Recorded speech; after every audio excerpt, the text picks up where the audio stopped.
When you're pregnant, you're likely to hear a lot of old wives' tales, some of which can be amusing, but not all pregnancy myths are entertaining. Some prompt unnecessary worry, while others can pose real health complications for baby or mother. So joining us now to help us debunk some of the myths is our blogger, Monica Bencomo. Hi. That's right. Hi. Well, we thought, mommy, the expectant mom, Hammond, we thought we'd have the little expert here as well. It's a great surprise. Because at the end of the day, what we want to make sure, myths, facts, whatever, that these come out healthy as possible. Exactly. That's Right? what's important. Yeah. So what are some of the most popular myths that people hear? Okay.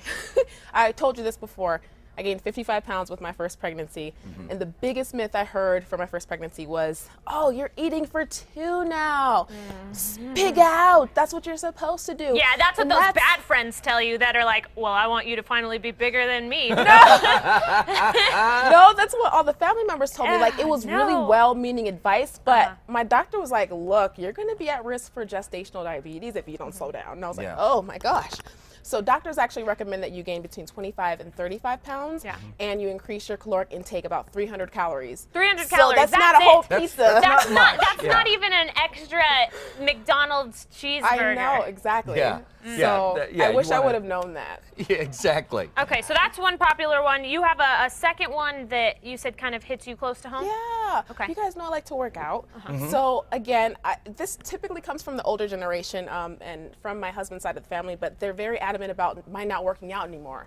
And I think it's really important for all these that you check with your doctor and you make sure that your doctor is telling you what you need to do.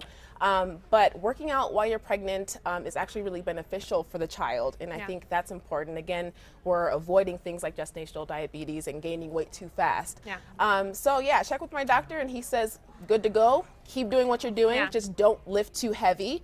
And I feel great still working out. Yeah, and I think that as long as you're not, shocking your body to the point where doing something that you didn't do before you were pregnant. But I know that in the second trimester, you can't lay on your back to lift weights because it can cut off oxygen, other things to the baby. But yeah, I mean, working out, that's crazy. Did you work out with yeah, I actually, when I was pregnant with Cannon, I worked out, I played soccer until I was 4 months, which some people are like, you shouldn't do that. It's a very contact sport. But being a soccer player for 20 years, I felt, I wasn't like going at everybody. You're not tackling like people in football. Yeah, so I don't know. Yeah, I worked out. You got a third myth as well that you want to talk about. Yeah, actually this one has to do with morning sickness.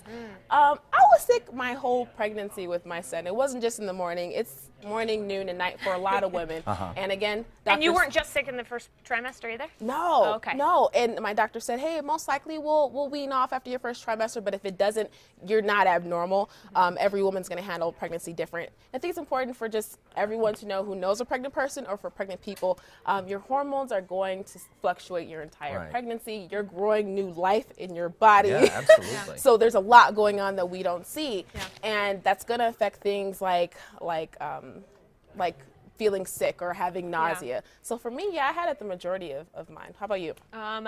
With Cannon, I don't even remember. I know that I was really sick, and I don't even remember if I was still sick after that. Really? I remember mine. I feel like I was sick at least into the second trimester, but then after that, I feel like it just kind of faded away. And then when I was like enormous, because I gained like 60 pounds, 70 pounds.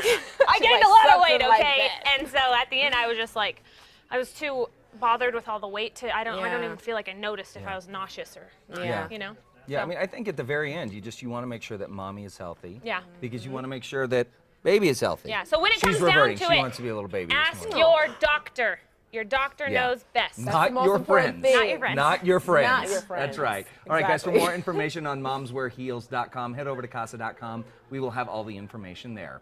Well, you may have enjoyed a beautiful Easter dinner yesterday at your best friend's or maybe your mother-in-law's. That's right. You also may have looked around their dining room and wondered how you could spruce up your dining room to make it look like springtime. That's right, folks. Well, we headed out to American Home to find out how to give you that dining room with the fresh spring look. Take a look.